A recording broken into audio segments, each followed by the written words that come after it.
guys, I'm here to make a wall video, a wall review video. So I'm gonna get into that. This is probably not gonna be very long because I'm not gonna review Garland because he's a free unit. So you guys can decide yourself if he's worth getting or not. But from what I've seen, he's a pretty competent unit as far as free goes. Yeah, he has like some other thing, like he has a lot of good chaining moves and things for a free unit anyways.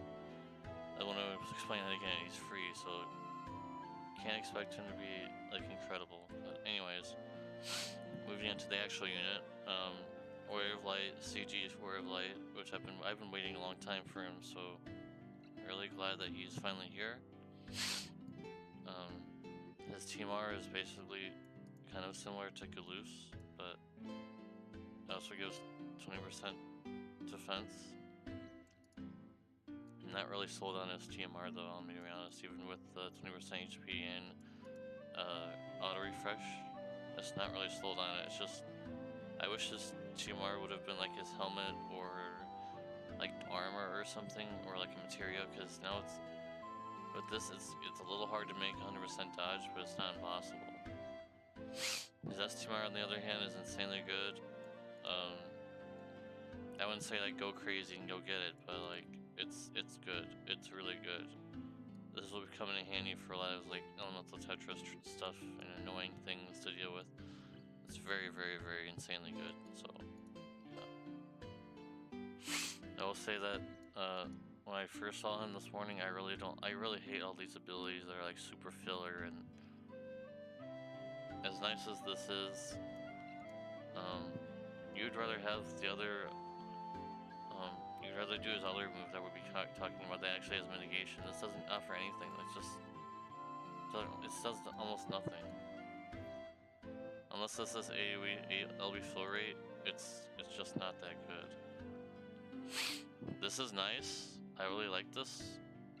As your tank, it's kind of like back in the day, way back in the day when there was no cover tanks, I mean AoE cover tanks, just cover tanks, and you had your Cecil or something like that, and you had a healing capability. I like this. So like if your healer is super busy with something, you can have him do some healing, which is really nice. I like that. I really hate this. Like, what's the point of this move? It's so useless.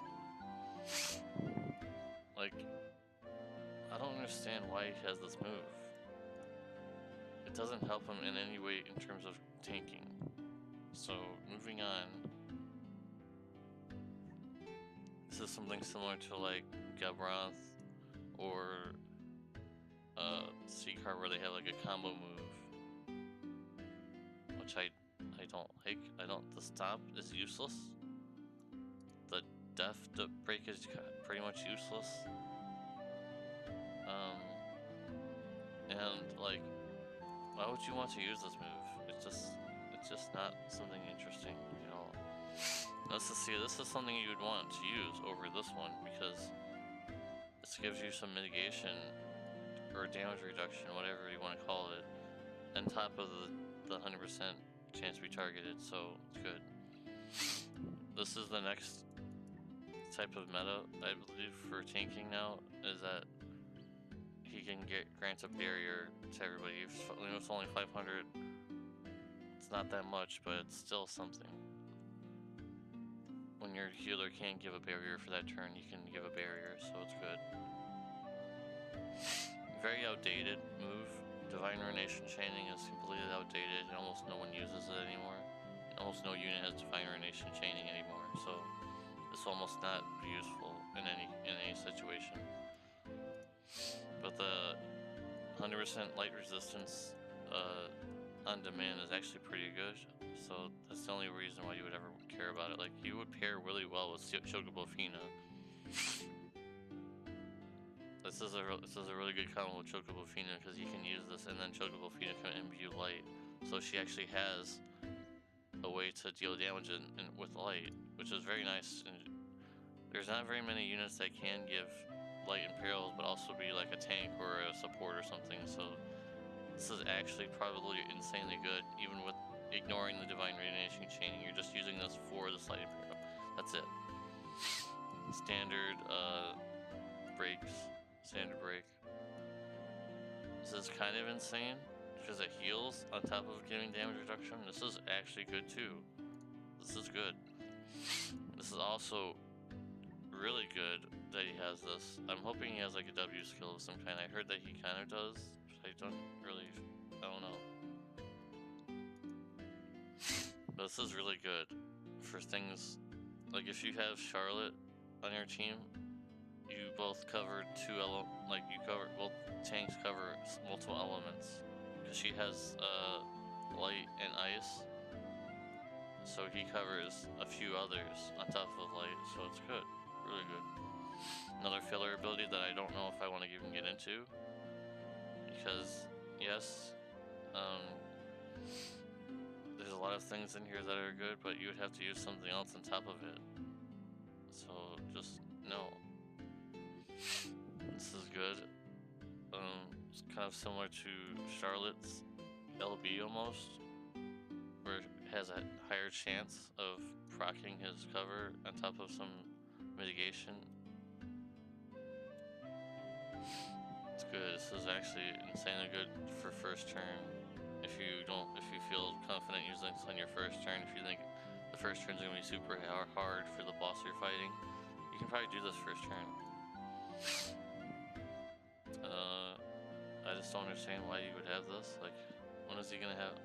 Maybe he'll have time to use this, but I just don't know if it's ever gonna do. If it's even gonna do any damage. This is good. This is like a good combo to put on your magic tank. And since you can use this on turn 1, but you're gonna be provoking or something instead, or covering. So you're not gonna be able to do this. You'll be able to do this like turn 2, and put this on someone that is gonna take a lot of damage.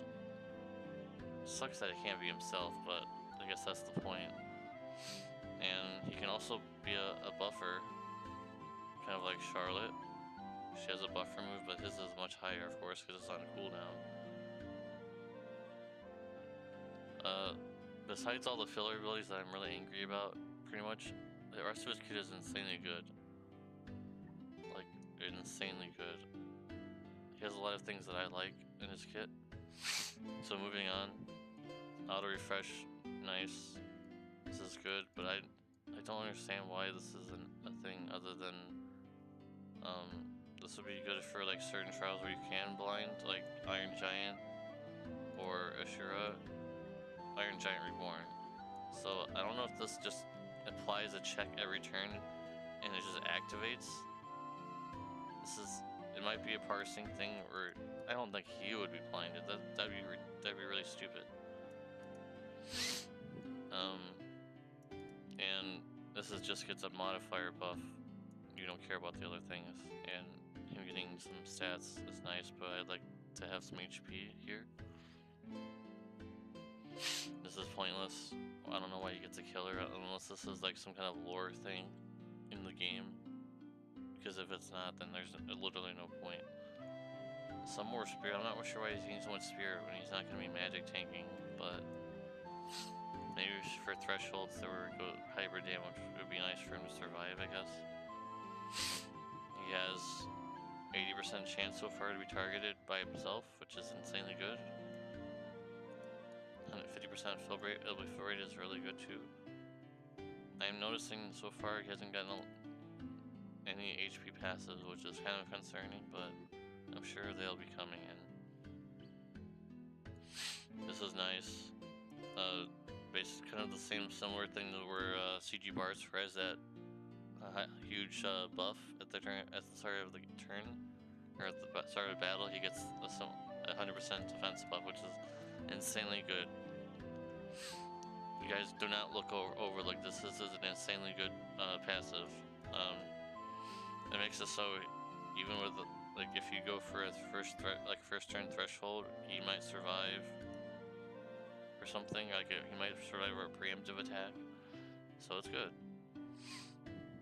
This doesn't really matter well, the charm matters. This charm is the only thing that really matters because you're gonna be fully resisting on your tank anyways. So most of the time, this late in the meta, this late in the JP game, these singular or double like resists are gonna be completely pointless. This is like mainly good for like free-to-play players or like new players that are starting out. This is nice to have, but for people that are going in hard on super hard trials, you're gonna be fully resisted anyways.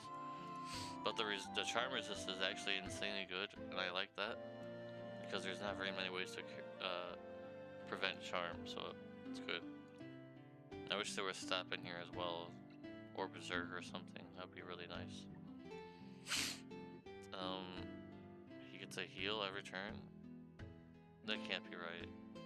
He heals himself every turn. This is not a counter. This is actually, as insignificant as it may be, there might be a turn where he heals himself enough to where you don't need to like heal for that turn or something. So this might come in handy. 50% HP, that's huge. That's a huge amount of HP. 30% def, that's huge. This is huge. 40% defense, that's really big. 40% HP, that's really big. Giving him element resistance, like I talked about in my previous reviews, giving more units with innate status or resistances to elements is really good. Giving him, I guess this is dual cast, but I don't believe I saw it in his passives anywhere, so this might be just unique to when he gets his TMR equipped only.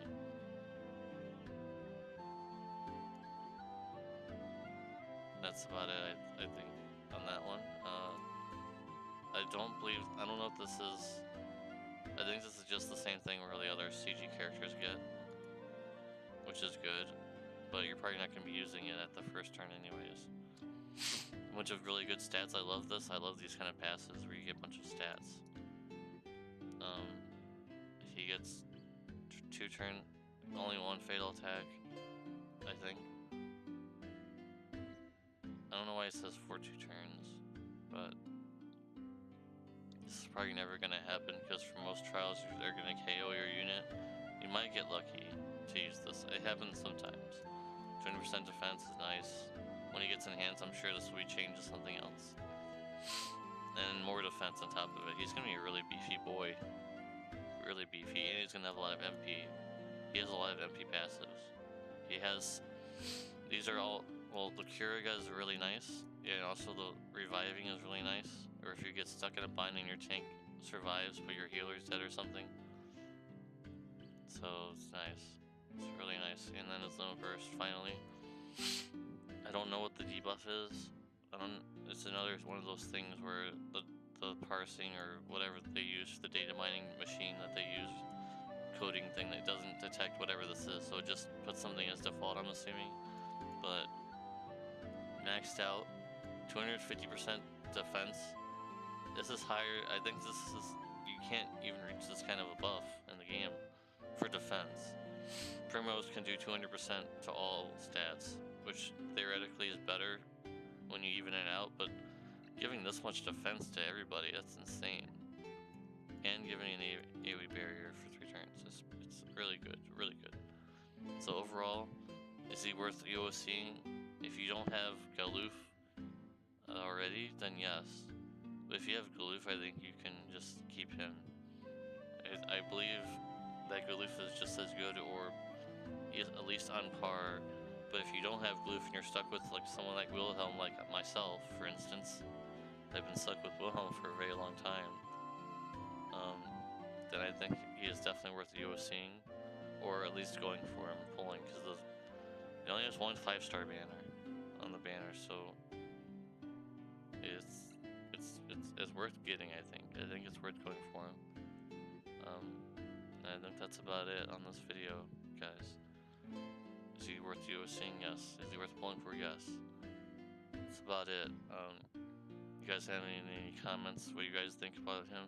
Let me know in the comments. And if you guys think my review is good, please leave a like. Please share this video in wherever other community you go to.